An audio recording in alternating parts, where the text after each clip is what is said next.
When he announced a 7-day ceasefire against some of Ukraine's civilian targets, Vladimir Putin wanted to project power. This was a ceasefire of Russia's choosing, and Putin fully expected to reap all the praise for it. But Putin is hiding something critical. Russia needs this ceasefire more than anything, because its army is collapsing so completely that Putin has resorted to sending the wounded back to war.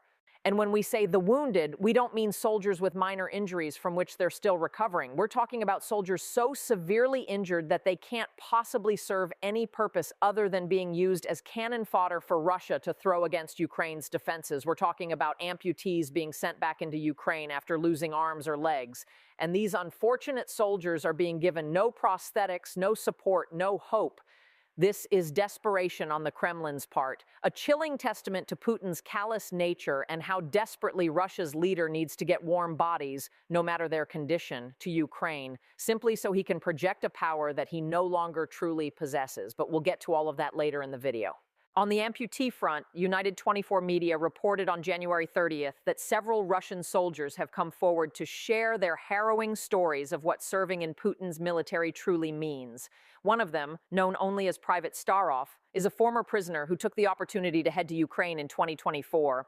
There, he lost his leg, only to find no sympathy waiting for him back home.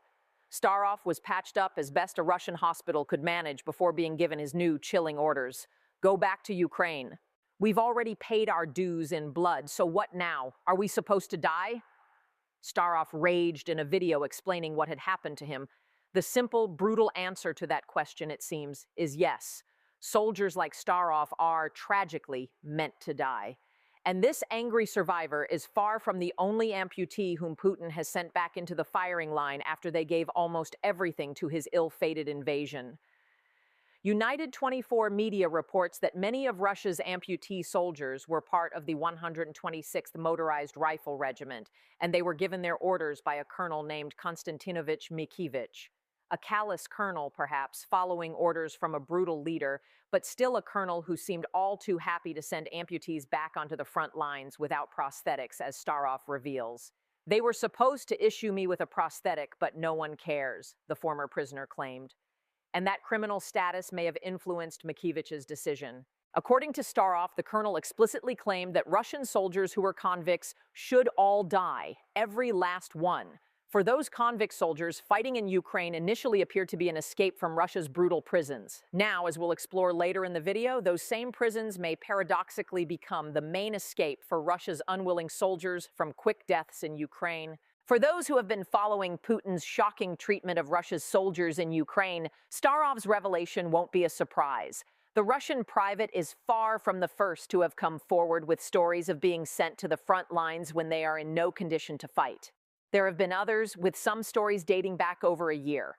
For example, on December 6, 2024, the Moscow Times reported on news from the Ostorozhno Novosti Telegram channel that wounded Russian soldiers were actively protesting being discharged from the hospital early so they could be sent back to the front lines. Alongside several videos purporting to show soldiers with broken limbs, some of whom were on crutches, the channel stated that soldiers in need of treatment were sent to the combat zone in handcuffs from their units in the Krasnodar Krai. Those who refused to be sent were labeled refuseniks, though that's not the full story here. Sent back to the front lines in handcuffs reveals everything you need to know. Even as far back as 2024, Putin was desperate to bleed every last drop of blood from those who'd signed up to fight his war. After all, a wounded soldier isn't much use to the Kremlin, but a dead one who soaked up a bullet or forced Ukraine to use a drone to kill them, that's cannon fodder that serves a purpose. A broken resource that has been maximized by the Kremlin, which is all that Putin truly cares about. The soldiers claimed that officers resorted to this measure after they refused to be sent to the combat zone and demanded that they complete the treatment they had been previously prescribed. The Telegram channel added this, again highlighting just how little Russia actually cares about those who are fighting in Putin's war. The Moscow Times added its own little coda to this story.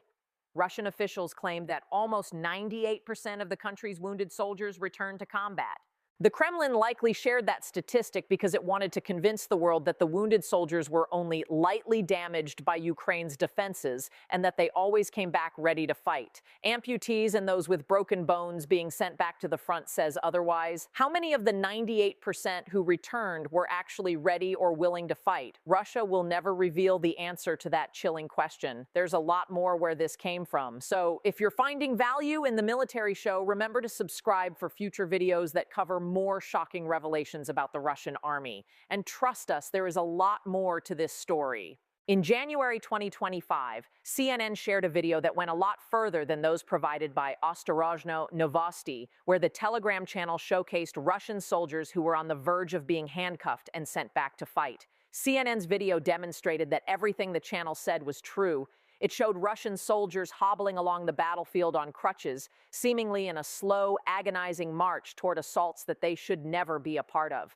One of those soldiers is observed on his own by a Ukrainian drone as he shuffles along on a single crutch. Isolated, likely terrified, he is nothing more than a sitting target. The drone drops its explosive payload and the soldier dies. Both the New York Times and Novaya Gazeta have also carried similar stories about Russian soldiers being sent to the front lines when severely injured. And it gets worse than everything we've shared so far. Some of those soldiers aren't just wounded, they're dying from diseases, making it painfully clear that Putin is only using them as cannon fodder. Soldiers are being sent to the front despite debilitating medical conditions like broken limbs, stage 4 cancer, epilepsy, severely damaged vision and hearing, head trauma, schizophrenia, and stroke complications, as the New York Times reported back in December. Novaya Gazeta explained that Russia has even started grouping soldiers with serious illnesses such as hepatitis and HIV into separate military units. Those soldiers have to wear armbands, which allow their comrades to identify them. The same outlet notes that some Russian soldiers are contracting so-called trench diseases, such as tuberculosis, due to their limited access to clean water. Of course, all of these ill soldiers suffer the same fate as the wounded and the amputees. They're sent to the front lines anyway. Just more cannon fodder to die for Putin's invasion. But here's the secret that Putin doesn't want you to know. Russia isn't hiring convicts to fight Putin's war because they're the best soldiers. It's certainly not sending the injured, the ill, and those who are in no condition to fight ever again to the front lines because those people want to be there. Russia has these types of people on the front lines because it can't get anybody else. Putin is desperate, and the ceasefire proposal that we mentioned at the beginning of the video is a massive indicator that Russia's use of its wounded is a sign that it can't go on fighting the way that Putin wants it to fight for much longer. Let's talk about that ceasefire for a minute. On January 30th, reports started coming in that U.S. President Donald Trump had claimed to have spoken to Putin.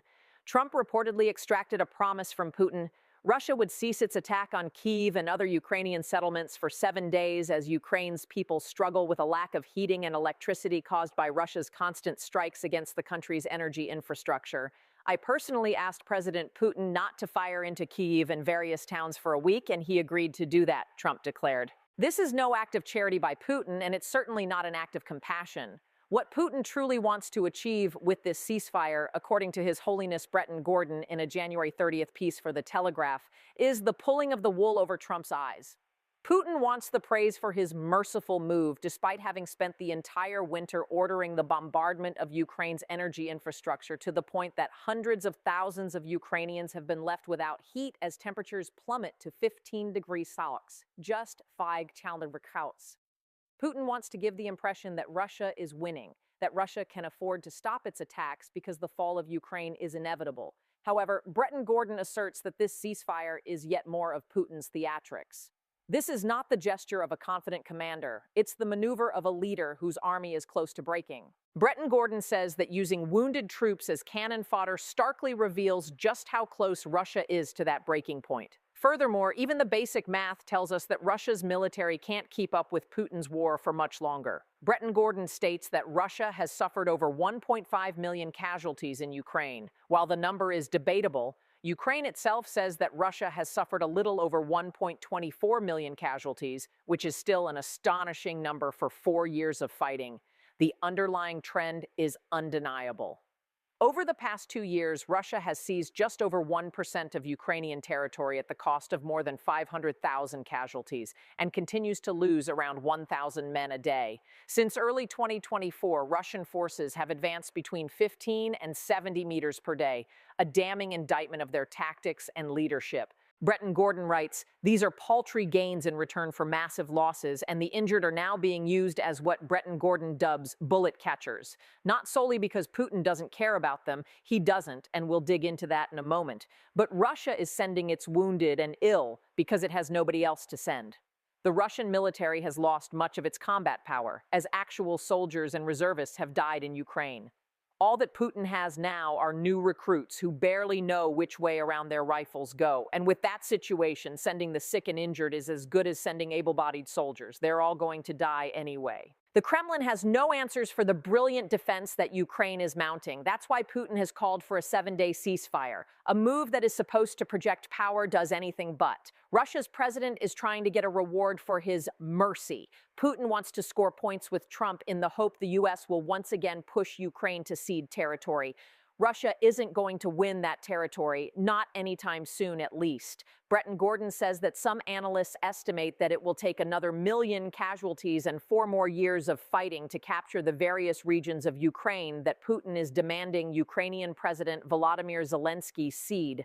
But the reality, Bretton Gordon writes, is that the Russian army is approaching what he calls its culminating point. It's Ukraine that should be negotiating from a position of strength, he says, as the U.S. is potentially indulging Putin's theatrics a little too much. Perhaps that's why Zelensky has been fairly muted in his own response to the ceasefire. Though Ukraine's president praised the efforts being made by the U.S. to bring about peace, he also said that there was nothing official about the ceasefire. According to Politico on January 30th, Zelensky may be indicating that the performative Putin will break the ceasefire before it ends.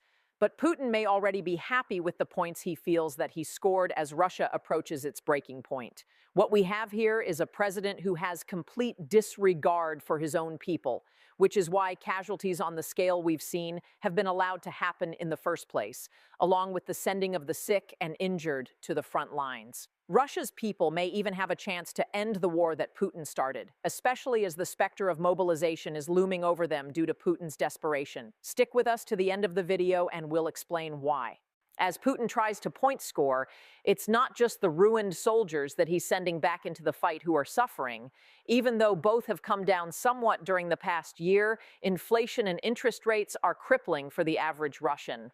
According to the Moscow Times, Russia's Rosstat agency says that inflation slowed to 5.6% at the end of 2025 after hitting 9.5% in 2024. Russia's interest rate is now 16%, down from 21% in early 2025. But neither of these are as good a sign as Russia wants to claim. Assuming the figures are even accurate, they're both still extremely high. And they come off the back of figures that have caused serious damage to the average Russian's ability to pay for even the basic necessities they need. And even amidst this economic nightmare, the Kremlin still spends every ruble it has on the war. Moscow pours what remains of its resources into missiles and drones to terrorize Kiev, rather than into looking after its own people. To the Kremlin, the Russian army is simply cannon fodder. Convicts and foreign recruits are worth even less if that's possible, Bretton Gordon writes, and he's not wrong. The foreign recruits, in particular, are becoming a defining feature of a Russian military that is running out of Russians willing to die for Putin. Russia has already burned through some 15,000 North Korean soldiers. The Kremlin has even resorted to lying to people overseas in a desperate effort to trick them into the fight. Sadly, the deceit has worked against some. As France 24 reported in November, Russia has been using a shady recruitment network to lure young Indian men to Russia with the promise of jobs. You can already guess what happens to them. They end up in Ukraine as yet more cannon fodder. France 24 says at least 44 of its own people are now fighting in Ukraine, and several more have died in combat. The rest will likely follow unless they're able to get out. These overseas recruits are Russia's disposable soldiers, Medusa reported on January 22nd. And according to Danish Institute for International Studies researcher Karen Philip Larsen, they're being recruited because Russia has a huge need for people to fight in this war. At least 20,000 third country nationals have been signed up to fight in Ukraine, Medusa adds, in addition to 20,000 newly naturalized Russian citizens, many of whom likely end up trading their lives in exchange for that citizenship. This is the grim reality of the Russian army. Devoid of the veterans, reservists, and trained soldiers with which it started the war, that army is now filled with the ill, the injured, the deceived, and anybody else that the Kremlin can get its hands on to keep the numbers up, even as the assaults its new soldiers launch get destroyed constantly. And there's a reason that Putin is doing all of this. We hinted at it earlier in the video. Every soldier who shouldn't be fighting for Russia, who is sent into, or in some cases back to Ukraine, is there because Putin absolutely needs to avoid the one thing that could end up being the tipping point for the support he has for his ill-fated invasion, mobilization. Russian deaths are only rising in Ukraine. United 24 media notes that Ukraine's new defense minister Fodor reported that 35,000 of Russia's soldiers died or were badly injured in December 2025 alone. Fedorov has also set a target for Ukraine to bring that monthly bar up to 50,000 in 2026. For Putin, that scale of death is disastrous, even for a man who treats Russia's people like commodities. If it keeps this up, it will certainly force mobilization if Putin wants to continue his war. Russia tried the mobilization tactic before.